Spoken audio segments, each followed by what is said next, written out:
Good afternoon everybody and welcome to this webinar on an introduction to live streaming. Now this session is aimed at those of you who may have never done a live stream before other than using your laptop's webcam or a smartphone. This is really about how we can add more control to our live streams, add production value, and of course ultimately deliver a better user experience for your audience.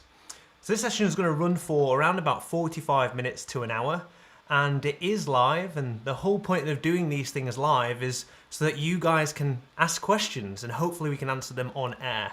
So please, if you do have any questions at any point in this live webinar, do just pop them in the Q&A section just on the screen, and they'll come straight through to us and we'll try and get through them on air as we go through. So before we get into it, a little bit of an introduction to myself. My name is Chris Hampton. I'm one of the product specialists here at Holdan. My background is in content creation, content production, let's say, live AV. I've done that for the past 10 years, both freelance and also working in-house in various studios. I've actually also got one of my colleagues as well joining me on this webinar, Adam, and I'll cut to him now so he can introduce himself. Hey Adam. Thanks Chris. Hi everyone, and thanks again for joining us. My name is Adam Levitt. I've worked at Holdan for nearly 8 years now. I started life here as a technical product manager, specifically looking after our portfolio of streaming products. Since then, I've been lucky enough to work on streaming solutions for a broad range of customers, ranging from small houses of worship to national broadcasters, Formula One teams, and Premiership football clubs. So hopefully I'll be able to answer most of your questions. As Chris said, if there's anything you want to ask us, please just send a message in via the chat and we'll break for a Q&A session when we can. Awesome, thank you for that, Adam. Okay, so let's get into it. And when we're talking about live streaming, there is one question that you need to ask yourself first before you can even contemplate looking at the gear that you need to buy to create your streaming setup. And that is, of course, is your internet speed fast enough to do live streaming? And there's a very simple way of working this out. Let me just bring up this slide. And that is, if you don't know, you just need to do a speed test. That's the first step in your live streaming journey, to do a speed test on your network. And if you don't know how to do that, it's very straightforward. You just go to speedtest.net and it takes about 30 seconds. It will do a download and upload speed test, and you can see in the bottom right hand corner there, you can see my download and upload speed. But what does that actually mean? Well, when we're live streaming video on the web, what's important is our upload speed. It's not so much the download speed, because we're not downloading content, we're pushing it out into the internet. So it's the upload speed that is key. Now, if we look at the recommendations for YouTube and Facebook, streaming in full HD, so 1080p at 25 frames a second, YouTube recommends between 3,000 and 6,000 kilobits per second. Facebook recommends 4,000. Now, kilobits per second is the measurement for basically the bit rate in terms of what we need to stream out. But when you do a speed test, if I just hide myself again, you'll see that your speed is actually normally measured in megabits per second. It's a very, very straightforward conversion to figure out the difference between kilobits and megabits, because there are 1,000 kilobits in a megabit. So if we're streaming at maximum recommended bitrate from YouTube, which is 6,000 kilobits, then that would be 6 megabits per second upload speed that we'd need. Now, it is key to note that you don't just want to have 6 megabits upload speed if you're streaming at 6 megabits or 6,000 kilobits. And the reason for that is because networks don't supply a constant guaranteed speed. So if you're doing a speed test right now and you get 6,000 kilobits or 6 megabits upload speed, you think, great, let's stream at that. And all of a sudden, after you start streaming, you start to dip in and out. Your stream is buffering, you're getting drop frames. Basically, it's just that your network is teetering on the edge of whether or not it has 6. It will go slightly below, it goes slightly above. And of course, your stream just can't handle it. So it's always best practice to try and at least take into account a 30 to 40% buffer on your upload speed for when you're doing your live videos. So for example, if I wanted to stream at 6,000 kilobits, I would need to really have a buffer of around 8,400 kilobits upload speed. So that's 8.4 megabits per second upload speed. And that should be plenty then for me to live stream comfortably. So first things first, check your internet connection, make sure that it is up to the job and that you have at least the minimum requirements for live streaming plus that buffer allowance. That's very, very important to have that. Once we're good with that, we can move on to talking about the actual components that make up a live stream. I'll just hide myself so you guys can see it. Every live stream, no matter how big the production, how many cameras, whether or not it's for the Olympics or if it's just me streaming here from my home office, every single system has these three elements to it. You have the audio and video capture, and that could be as simple as a camera and a microphone. You have the encoding process. The encoding process is the part that actually does the heavy processing, encoding that video and audio feed and getting ready to package it off to your live platform. And then of course, I'll just hide myself again, we actually have the live platform. Now the live platform is often called a CDN when we talk about live streaming, a content delivery network. So the live platform could be anything such as YouTube, Facebook, all the popular ones that receives that encoded video that we've packaged up using our encoder. So like I said, every single live stream is made up of these three elements, and everything that I talk about in this session will fall into each of these categories. So first things first, let's talk about cameras and microphones. Now, I'm not going to go too in depth with cameras and microphones because we could be here all day. That could be a whole webinar in itself in terms of what camera is best and what microphone is best for live streaming. But instead what I'll do is I'll just summarize sort of the key takeaways with what I would suggest and recommend when we're looking at cameras and microphones to use for getting your live streaming up and running.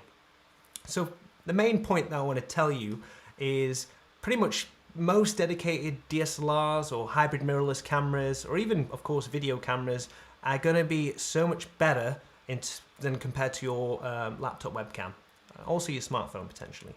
And there's a couple of reasons why, but the main reason is they're normally going to have a bigger sensor in there, and that bigger sensor ultimately means that you're going to be able to get cleaner images. So if you don't have a lot of light in the room that you're working with, you're going to have less noise in your image. You're also going to get more dynamic range. So if you've ever used your laptop webcam and you've put it on and you've got the sun hitting your face, it's very, very bright. Sometimes on a laptop webcam, that'll just be completely white. There's no detail there because that camera just cannot resolve that amount of dynamic range. But the bigger the sensor, the more dynamic range you can handle. So of course, between black and white, we can actually resolve all that information much more to what our eyes actually see. You can also get shallower depth of field. I mean, it doesn't really work in this setup that I'm using now because there's just a wall right behind me. But if this was a room that went quite far back, the bigger the sensor in the camera, the shallower depth of field I can shoot with. What I mean by that is the background can be blurry and I can be in focus. Why is that important? Well, I can just focus the camera on myself, have the background nice and out of focus, and it just really focuses my audience's attention on myself, which of course is the subject or the topic of the conversation. You want to direct your audience's attention. And in general, DSLRs, hybrid mirrorless cameras, dedicated cameras usually have more pleasing color science. So they just generally look more natural, look better than what you'll see in your laptop webcam. Now, first step is obviously getting your hands on some form of camera. Could be a DSLR, hybrid mirrorless camera. Like I say, it could be a dedicated video camera. It only really needs to have two features for you guys to be able to use it in a live stream. Now, the first one is it needs to have a video mode. Of course, if we're live streaming a video, you're not going to be able to do it without having a camera that can do video. So of course, first step is make sure it does have a video mode. The next step is it needs to be able to output a clean HDMI signal.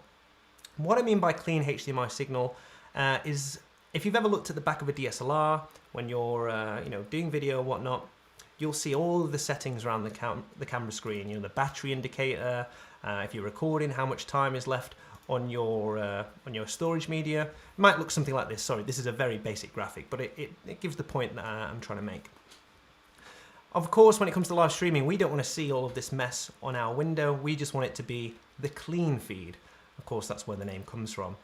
So you just need to be able to make sure that the camera you're using, you can actually turn all of that information off through the HDMI output. And of course, you can test this before you actually go live or even start doing live streaming. Just plug it into a monitor or a TV, and then you can just look in the settings and make sure that you can turn all of that information off. I would also say, as a general tip for live streaming, if you can, use a camera that can be plugged into mains power, because the last thing that you want to be doing when you're live is you're going for all of your content. That's great, it's all going well, and then all of a sudden your camera battery dies. And of course, with DSLR cameras and mirrorless cameras, the batteries tend to be quite small and they don't really last that long. So if you can plug in to mains power or a bigger third-party battery solution, then definitely do that for live streaming. When we're talking about audio, pretty much any microphone, any external microphone, other than the one built into your computer or built into the camera, is going to be better. There are really two types that you need to know about that I would recommend for using during live streams. One would be a lavalier microphone. That's one that clips onto yourself. Usually, you can get some decent wireless ones that don't actually cost too much. So one end clips onto you, so the microphone is nice and close to the audio source, which obviously is your mouth. And then you have a wireless transmitter on you. And then on the camera, you have the receiver unit that then just plugs straight into the mic input of that camera. So that's one of the easiest ways of doing it, because then you're not tethered to your camera, and of course you've got your audio microphone very close to the source. Now the other solution would be a shotgun microphone. I'm actually using one for this live stream. It's just above me here, out of shot. You guys can't see it. But it's called a shotgun microphone. It's very directional. I've got it overhead on sort of like a boom, pointed at my mouth, as close as possible as I can get it to the audio source. Now you can get ones where they mount directly on top of the camera, and that's fine, but you just need to make sure that your camera is as close to the subject as possible without it being, incredibly close up, because that would just be uncomfortable.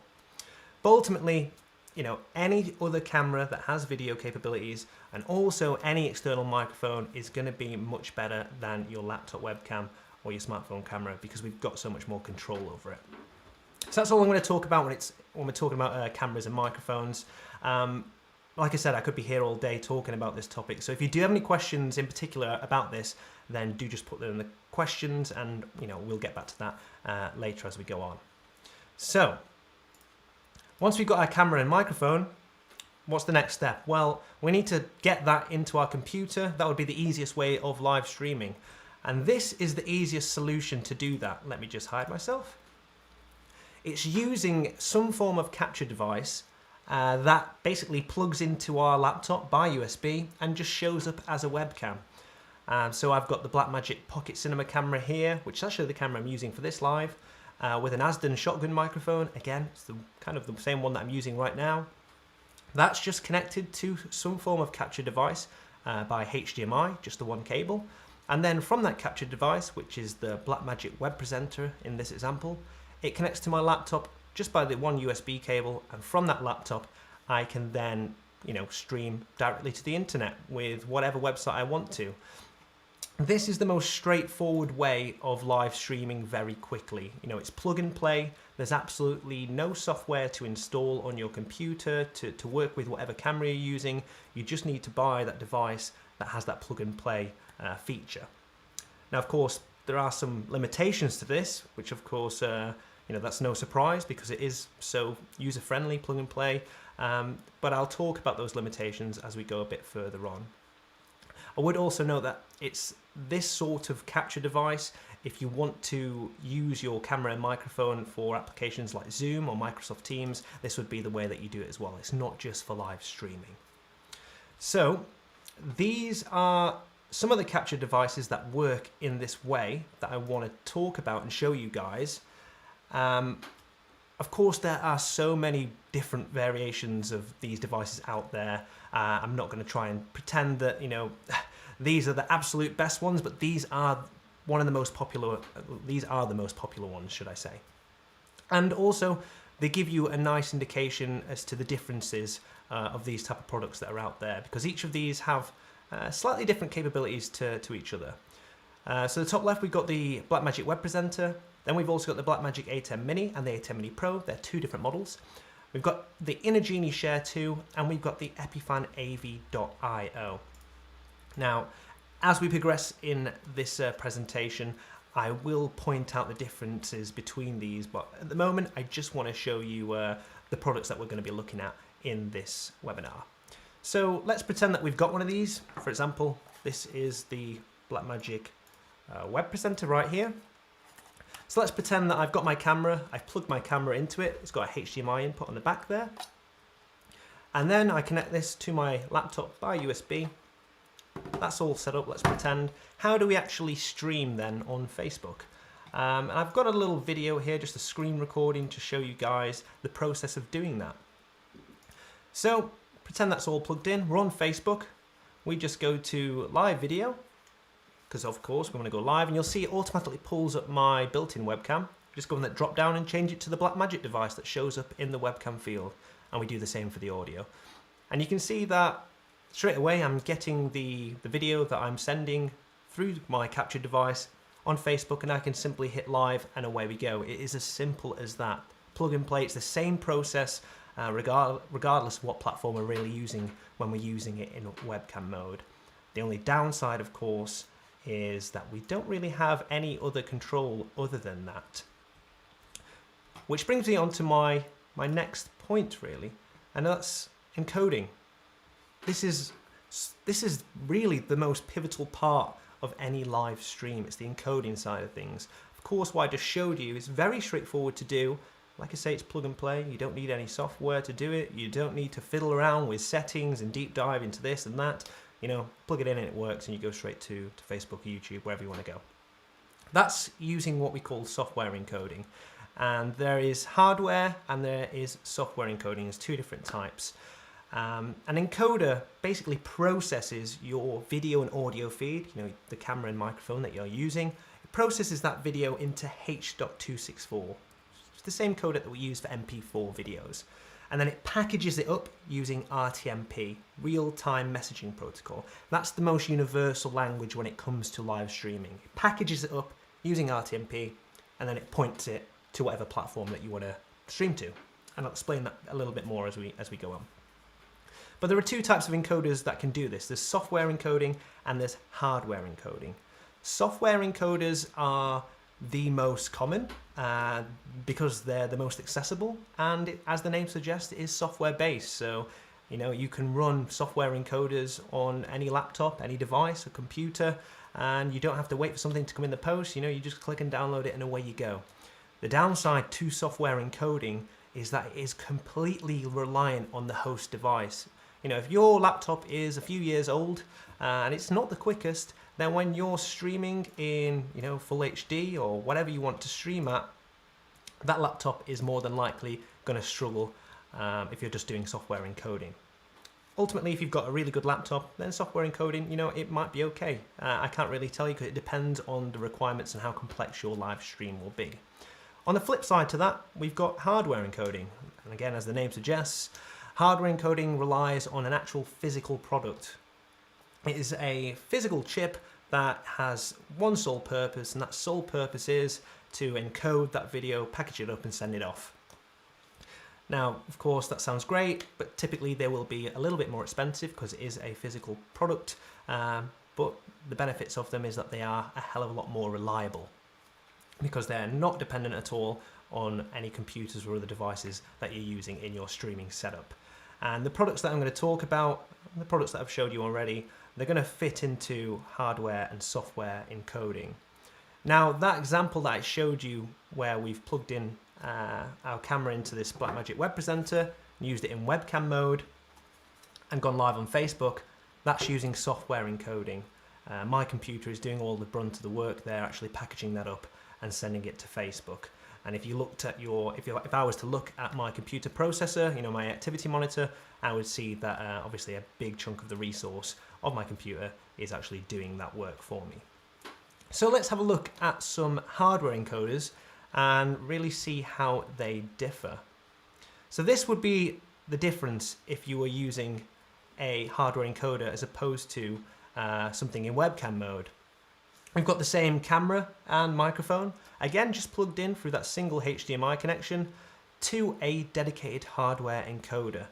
And this time it's a data video NVS33. There are a few different options, I'll show you and talk about them a little bit more. And then from that one unit, which will have internet access connected to it, we can then stream to whichever platform we want to. You will then still want to use a laptop, but it isn't part of that streaming process. Really, that laptop is just there so you can monitor your live stream, engage with your audience, and if you need to, you can remote control your hardware encoder. This just means that none of the heavy lifting is put on the laptop, and the hardware encoder is doing all of that work which has been purposely built and designed to do, so you know it's going to be reliable. So let's have a look at a few different hardware encoders. These are the ones that I want to talk about in this session. We've got the data video NVS-33 that I just talked to you about. This streams over a plugged in Ethernet connection on the back, and it can also record to an SD card. Now, most hardware encoders will actually allow you to record locally your live stream. So, of course, a lot of platforms will do this for you, but sometimes it's better to have an actual local recording of it yourself if anything was to go wrong. Then you know at least you've got a proper recording of your live stream. We've then got the Blackmagic A10 Mini Pro, which streams over a fixed Ethernet connection again, but this instead records to USB drives. That could be an SSD or a spinning disk drive. And then we've got the Video Go. Now, if you look at the price point, of course, this is considerably more than the other two options that I'm going to talk about. This streams over Ethernet or Wi-Fi. It records to micro SD cards or to a USB drive, and it can also stream in HEVC. And that last point will make more sense further in the presentation. It's also got a few other tricks up its sleeve which warrants why it costs more, and hopefully by the end of this session you guys will understand the differences between these different products and what they will and won't allow you to do. But it's not just dedicated standalone pieces that have live streaming encoders built in. Some cameras have them built in too. If I just hide myself so you can see the cameras that I'm going to talk about. We've got the Panasonic UE4. This is a 4K sort of fixed lens camera that you can connect to your computer. It will show up as a webcam, but also it does have a built-in live hardware streaming encoder. So you can stream directly from that camera to YouTube or to Facebook, wherever you want. Next to it, we've also got the CX350. This is obviously a very different type of camera. It's typically used for run and gun, documentary, journalism type work. But again, it does also have a built-in live streaming encoder, and you can even add a wireless dongle.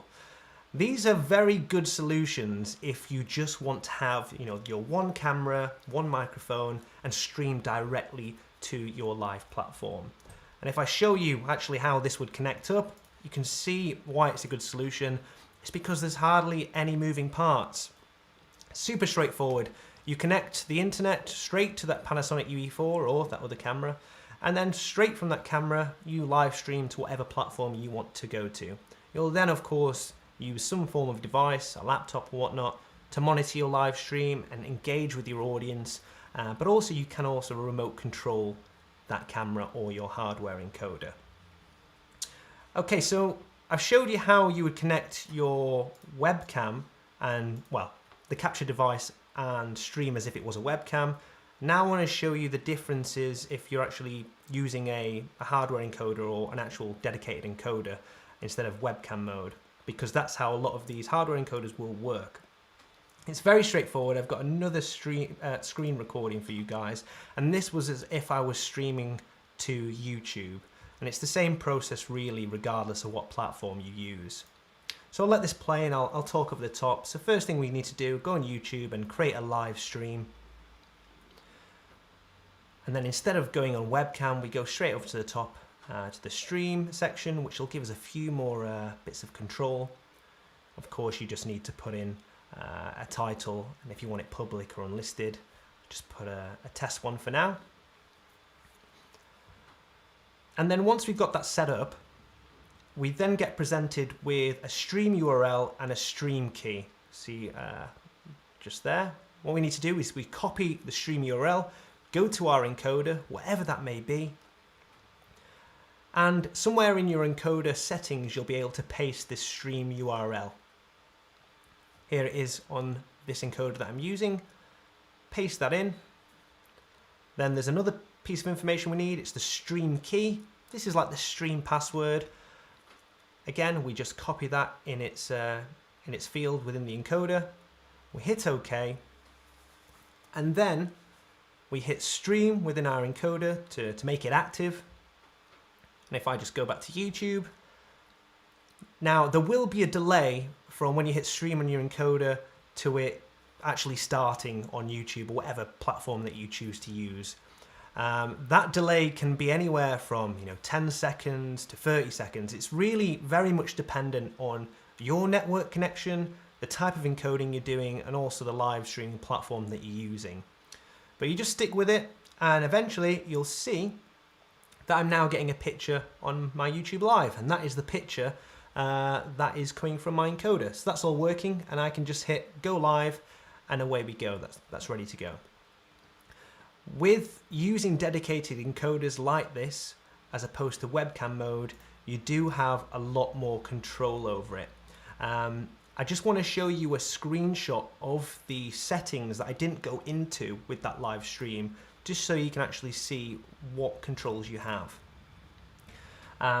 So you didn't see this before because I already had all these settings in place, but if you remember at the beginning of this webinar, I talked about internet streaming speeds and what bit rates you should really have and what YouTube and Facebook recommend. Well, it's in these streaming settings where you'd input that information. You can see in there, I've got bit rate, and I think I've got mine set to 5,000 in there, so 5 megabits upload speed. And of course, you can dial in exactly what you want. It can be as quick or as slow as you need to. So before you go live, if you're unsure of what speed is going to be the best, what bit rate is going to be the best, then you can just make some test streams, try them at different bit rates and see what's a good balance between good quality for your audience, but also reliable for your network connection. So we've talked a little bit about your capture device, bringing that camera and audio feed into your capture device, whether that be going into your computer either by a webcam mode or by using some form of encoding. The next step, of course, is to look at a platform to stream to. Now, when you're looking at a live platform to stream to, there's a plethora of live platforms out there. There's so many, and there's a mixture of free ones and paid for ones. But for me, these would be the sort of bare minimum features I would look for when choosing a live streaming platform to use. The first one is third-party encoding support. In a nutshell, that just means that I can use my own encoders, whether that's software or hardware, to point my video and audio feed to that platform, and that platform will receive it and then show it to my audience. Basically, that platform just needs to give me a stream URL and a stream key that I can paste into my encoder. Most of the platforms out there will allow you to do this, but there are some that won't, so it is worth double checking that. Of course, audience interaction and commenting, what's the point in going live if you cannot actually ask your audience questions and see their reaction, or they can't ask questions? You want a bit of back and forth, and again, most of these platforms will allow you to do that. Universal HTML5 player, in a nutshell, what I mean by that is, can you watch that webinar on that platform regardless of what device you're on? Whether I'm on Mac or whether I'm on my iPhone or my tablet, I want to be able to consume that webcast on anything. And the most common way of being able to do that is by using some form of platform that works on HTML5. Used to be back in the day, things were very much reliant on just Flash, and Flash wasn't supported on some smartphones, so you couldn't watch things on mobile devices. Nowadays, most of the big platforms out there, they'll be HTML5 based, and they'll be able to work cross-platform. But if you're unsure, just check. The next one up is analytics. There's no point in doing something live if you don't know how many people are watching, where they're watching from, or their sort of demographic. Analytics can be from an absolute basic level, just the amount of people online, or you can really dig deep into a whole data set of information about your audience. YouTube and the most popular streaming sites have a generally good base level of analytics. The paid for services, of course, will give you a little bit more. And of course, video on demand. When your recording finishes, most platforms out there will automatically make a recorded version available for you using that same live link. So if anyone missed your webinar, they still got the live link, they click on it, they'll still actually be taken to your recording. Like I said, most of the big ones do that automatically. Some still don't, so it is worth checking depending on which platform you want to stream to. Now there are actually a couple of additional features that you may want from a platform, and typically these would be only available on platforms where you would pay to use them. The first one would be monetization. You might want to basically have a holding page before you get to your live stream, and your audience can only access your live stream once they paid a fee, and then they'll be pushed through onto your webinar. You may want to be able to white label and customize your player. This is very popular with big corporates where they want it to look like, this webinar player, this microsite is part of their main website. So, you want to customize the brand colors, add the logo on there. Again, typically you can do this, but it's usually just with paid services. Digital rights management is key as well to bear in mind when you're live streaming, in particular YouTube. What I mean by that is really we're just talking about copyright material. YouTube is very on it with copyright material, as they should be, because a general good rule of thumb is just don't use copyright material. But I'm very aware that there are people out there that still do that. If you do, and for example, if I was to do this now on YouTube and play some chart music in the background, when I go and look at my video on demand, there's a very high chance that music or that section of my live stream will just be completely silent. YouTube detects that it's chart music, it's copyrighted music, I don't have the permissions to use it, and it will just silence that whole section. So if you are going live on the likes of YouTube, do bear that in mind. Other platforms may differ. Again, it's just worth checking before you go live on that platform. And of course, security. You may want to just have your webinar accessible through a private link or a password protected page. Again, some platforms can allow you to do that, some don't. YouTube, you can't put a password on a YouTube live session, but you can make it unlisted. Unlisted just means that your audience can only get to it if they have the direct link. So I think I'm just going to pause a little bit, just pause here, because I think we've had a question come through. I think if I bring Adam back on the line. Hey, Adam. Hi, Chris. Yeah, we certainly have, and it's related to that last point. The question is, if you want to stream on your website so that you own your content and you maintain creative control, but you also want to cross-stream to partner social sites, what's the best software? What's the best platform? This is a really, really common question. As you just said, if you go to a public platform like YouTube, you can't use copyrighted content, and actually you don't maintain control of your content. There are lots of ways to do this, and there are lots of platforms that support this. A really good one is Dacast. That's dacast.com. Those guys will actually allow you to stream direct to your website. They've got an embeddable player that you could take and put straight onto your website. You can password protect the content if you need to. They've even got a platform that will allow you to monetize the content if you need. But you can also push that content to third-party websites as well, such as Facebook and YouTube Live, dependent if you want to do that on a per-event basis. Perfect. That's a great question, guys. Thank you very much for that. If you've got any more questions, do just put them in there, and we will obviously do another Q&A session as we go on. Thank you very much for that, Adam. So, just building on the back of that, of course, we've talked about how do we stream, one camera, audio, microphone, and one camera and microphone. We encode that, and then we send it to our live streaming platform. This actually works quite well off the back of that question. A common question we get is, how can I stream to multiple platforms at the same time?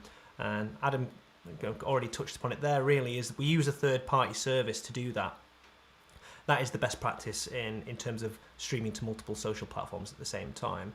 The way that would work is we have our setup exactly the same. We have our camera, audio feed, capture device going into some form of encoder, and instead of pointing that encoder to YouTube or Facebook such as what I've showed you in this webinar up to now, we point it to a third-party platform or third-party service, and then they receive that package, then they distribute it to all the different platforms available that you want to use.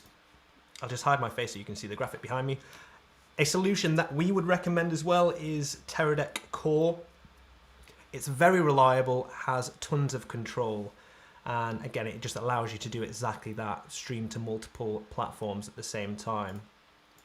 You're probably wondering, well, if I can just get a load of encoders, why can't I just stream to each of these individual social platforms from each of my different encoders? Well, you could do that, but of course that's going to cost you a bit more money because you're going to have to buy lots of individual hardware encoders, or you're going to have a really, really powerful computer to run multiple software encoders.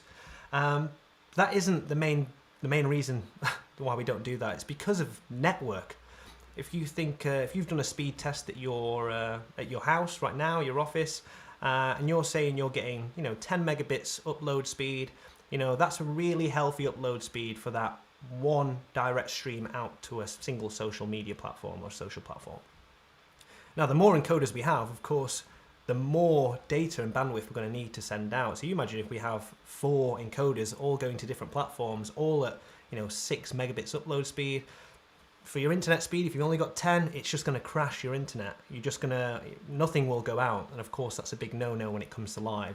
You want to remain in control and have a bit of buffer so that you can deliver your content reliably to your audience. So that's how you stream to multiple platforms.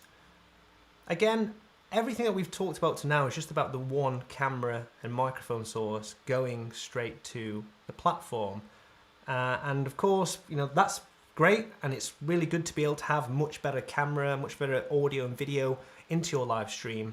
But you're probably going to want to mix that one camera with different shots, maybe another camera, or it could be a presentation such as what I'm doing now. You want to try and make it interesting for your audience, add production value. Now, I showed you this graphic at the beginning, which is essentially what all live streams are made up of. And if we want to add multiple sources into this, we just need to add another segment to this, and it would look something like this. So we've just added a few more video and audio capture sources. That could be anything from a laptop to iPhones to other cameras. But you'll see there we've added a mixer slash switcher before the encoding process. And it's that device that allows us to mix between the different video sources. So now if we look at the products that I showed you earlier on in the presentation, we'll start to see where these differ. If I just hide myself here so you can see all the information. So we have the Blackmagic Web Presenter. This allows you to connect 2 inputs to it. It's one HDMI and one SDI, and you can show one source at a time. On the screen on the front there is how you pick which source you want to show. The Inner Share 2, again, it allows you to put 2 inputs in there, but this time it's one HDMI and one DVI input. DVI is incredibly easy to adapt to HDMI, even just in the one cable, if you wanted to have 2 HDMI inputs instead. This one allows you to show each source at a time, but it builds on that and it allows you to do what we call picture-in-picture. Picture-in-picture is exactly what I'm doing now. I've got my window here, which is my camera, and then I've got my presentation in the background. This is picture-in-picture. And with that device, it allows you to do that very easily without having to dive into settings and tweak things, because on the top of it, I hope you guys can make it out on this stream, it's got some buttons under that Inner Genie logo on the top. These buttons are sort of fast action presets. One will be for showing camera source or video source 1 full screen, the next one will be for video source number 2 full screen. And the other ones are for different picture-in-picture layouts. So it's that simple, just at a push of a button, you can switch between those different sources and different picture-in-picture layouts. Now the next one, which is just behind me, so I'll just hide myself again, is the Blackmagic A10 Mini and the A10 Mini Pro. There are 2 different models, and the differences will make a little bit more sense on the next slide. But both of these models really take it up a notch. They allow you to switch between 4 different inputs.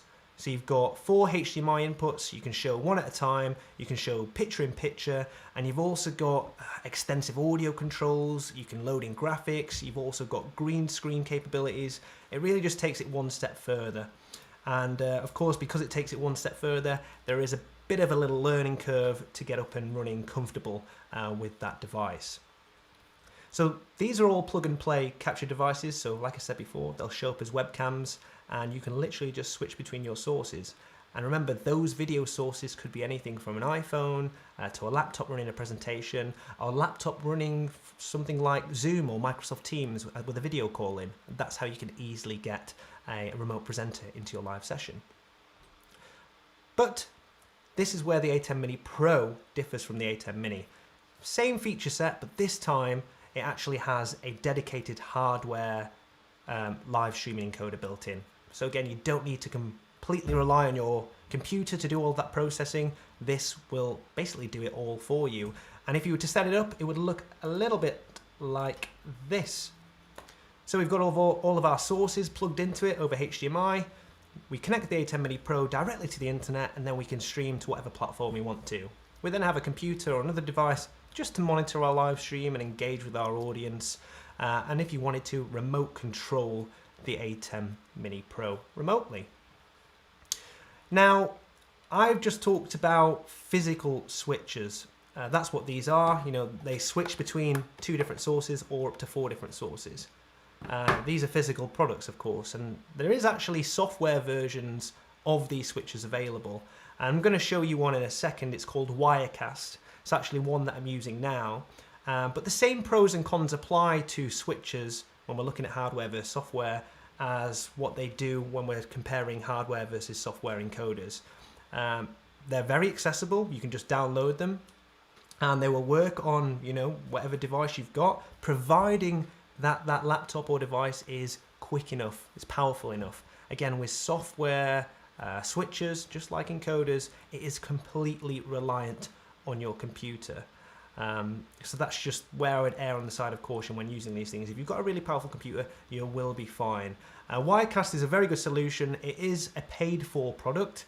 There are 2 versions. There's a Pro and a Studio. For most people just starting out, the Studio version will be fine.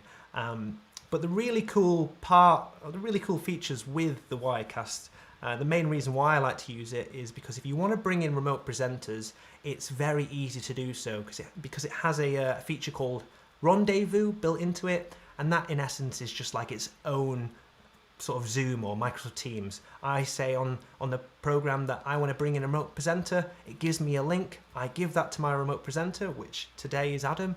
He then clicks on it, and there we go, we've got video feed, and I can make that live, and I can push that out onto YouTube.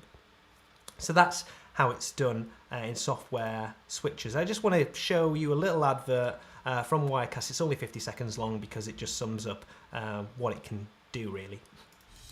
Do you want to stream just like the pros? With Wirecast, it's as easy as capture, produce, stream. Whether you have a studio ready to go, or you're just starting from scratch, all you have to do is plug in your cameras and microphones and bring in your videos and graphics. Then, make your broadcast look exactly how you've always wanted with our built-in animated titles, social media comments, scoreboards, chroma key, and much more. Once you're ready, use our really ridiculously good encoding to stream to your audience wherever they are with our integrated destinations for all the biggest and not so big streaming platforms. It really is that easy to build the best looking streams around.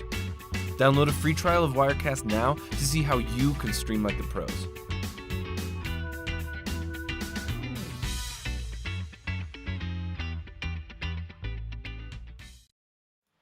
Okay, hopefully that's given you a bit of an idea as to what Wirecast is about. Again, if you want some more information on that, do just get in contact after this webinar, and of course, me and Adam will be able to give you a little bit of support and a better idea as to what it can do.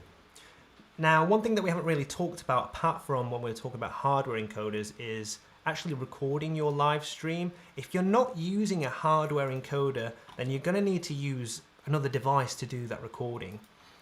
These are 2 devices that I would recommend. It's the Blackmagic HyperDeck Mini and the Blackmagic Video Assist 5-inch 12G. They're pretty much the same price, and they both record to budget-friendly SD cards. The main differences really are that the Blackmagic Video Assist 5-inch has a nice 5-inch daylight viewable screen on there, where the Blackmagic HyperDepth Mini it's a bit smaller and it's made to be mounted in a rack. So if you have 3 of them together, they will fit one rack unit. And of course, they also has 2 SD cards instead of the one. But both of these devices will allow you to record. You just connect it to the output of whatever switcher you're using and you can record to SD cards. But it's not just about recording. You can actually use these devices to play in videos.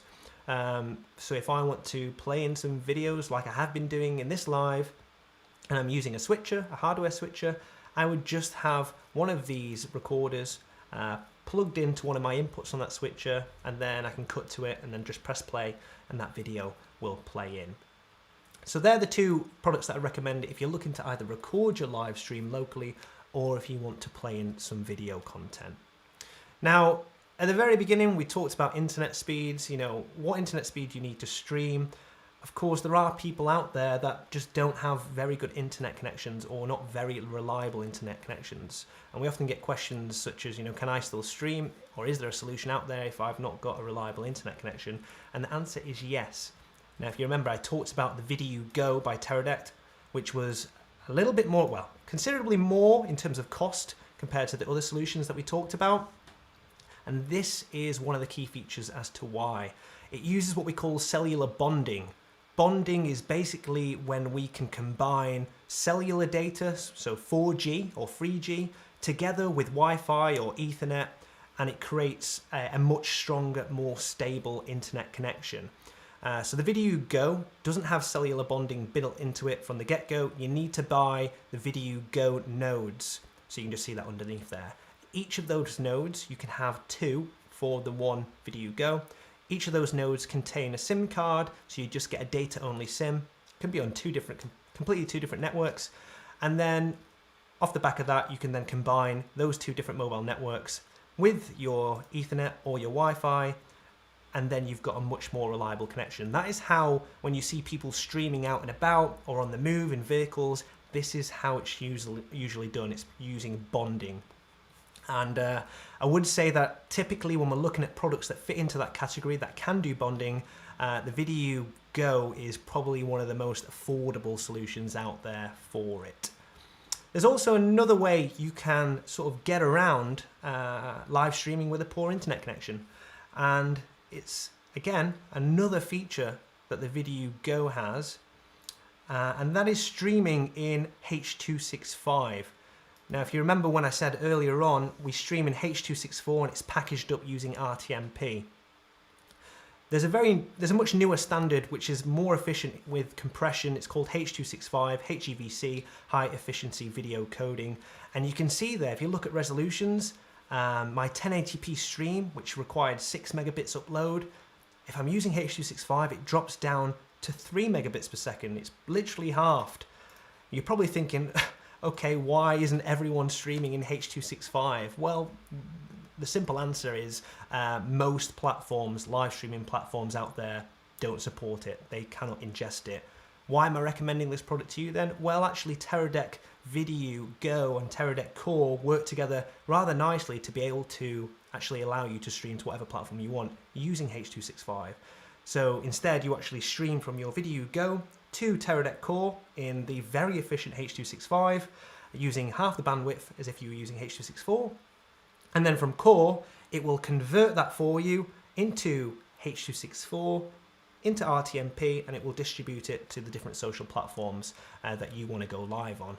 It's a really easy way of getting around the constraints of poor internet connection by streaming H.265. But like I say, not all platforms support it. If you are going to use H.265, you will need to use something like Teradek's Core platform to convert that for you.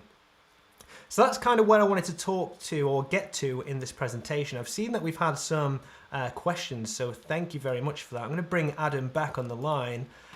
Adam, have we got some questions? Yeah, we do. Thanks, Chris. We've got a few in now. So the first one is someone's asked, are there any rules of thumb that can be applied to manage copyright issues, for example, whilst a DJ is live streaming? We touched upon earlier you can have issues with certain platforms, YouTube being one of them, and copyrighted content. The way that works is it's an automated system, and there are some very clever algorithms on the back end which compare the video, the motion pictures, and the audio tracks of the content, be it live or uploaded, against copies of the copyright content provided by the copyright owners. If the automated system finds a match, it will apply some restrictions. It may blank the audio. The content may get removed in its entirety. If there are constant breaks in the audio and talking over the audio, for sure, it will take the system longer to pick up the fact that there may be copyrighted content in there, but it is only a matter of time. The longer the stream goes on, and if there's any 20, 30 seconds of that content, the system will find it. The next question we had is Rendezvous within Wirecast good for audio? I need to bring in different DJs playing for an online festival. Rendezvous is designed for remote, talking head presenters. So it's not the best video and audio quality. It really is just designed so you can get remote people in to sort of have a basic conversation, a talking head and shoulders shot more than anything. Wirecast is available as a free trial though, so I'd recommend you download it and then you can give Rendezvous a try and see what you think. Next up, we've got, what capture card do you recommend for work with OBS that you haven't mentioned already? Just for the benefit of other viewers, OBS is open broadcaster software. It's free software which allows you to live stream to various different platforms. But of course, you still need a way of getting the video into your PC or your laptop. To do that, you can use some of the devices that Chris mentioned earlier, which present themselves to the computer as a webcam. However, if, for example, you wanted multiple video inputs, it may be more cost effective to use a different device. If you've got 3, 4, 5, or even 6 sources that you want to put in, having 4 or 5 or 6 different USB capture boxes might be a bit messy. If you're on a desktop computer, you may just want to put a capture card in there. So the ones that we would recommend are by a company called Blackmagic Design. They have very, very basic capture cards with a single input. That's called the mini recorder. And then they have the DeckLink range of cards, and those cards have 2, 4, or even 8 inputs on a single card and are fully compatible with OBS. Finally, just to finish up, someone said that it'd be just to mention that YouTube and most other platforms do save the live streaming content for you, so you can download it after the event, so you don't always need an external recorder. Absolutely right. The only consideration there is that if you've got a poor quality internet connection and you're streaming at a low bit rate, the recording on the platform is also going to be at the lower bit rate. In that scenario, you may want to stream in a lower bit rate because you have no choice, but also record a higher quality version of the event locally. Yeah, and also add to that as well, if something happened to your live stream, then of course that recording is going to be corrupt as well on the platform that you're streaming to. At least, if something happened to your live stream, worst comes to worst, it fails. At least the show can go on and you can record your webinar or whatnot and then publish it later. But that's a very good point. Most platforms will give you an on-demand recording. Have we just had another one come through there?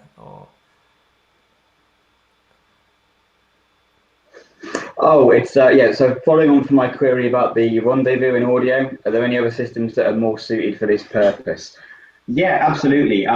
So if you were using something like Wirecast, if you found that the performance of Rendezvous in terms of audio and video quality wasn't good enough, you can use almost any other video conferencing software. So for example, if you wanted to use Zoom, for example, you can pull Zoom feeds into Rendezvous. Now, into a Wirecast, sorry, should I say. Now, the way that you do that with a single audio and video feed would be using the desktop capture functionality. There's also another way of doing it if you had a second machine. So you had 2 machines, one running Wirecast and one running another piece of software, a free bit of software called NDI Tools. What this will actually do is it will take the output from Zoom, feed it across the network as another source for the Wirecast. there's quite a lot to cover in that workflow, but I'll dig out some knowledge-based articles and I'll drop them in on the comments before we finish the show. Perfect. Thanks for that, Adam. And thank you very much for your question, guys. As Adam just said, if you've got any other questions or anything you want to ask, do just pop them in the comments. They'll still come through just after we've gone live. Adam will also put our email addresses on there as well, should you have anything to ask us after this show. Just get in contact with us. So I think that really finishes it up for today. So thank you very much for that, Adam. I'll just cut back to myself. So thank you very much for watching, guys. I hope you found that useful. Like I said, do get in contact. If you do have any more questions, we'll be more than happy to help you guys. So take care and enjoy the rest of your day.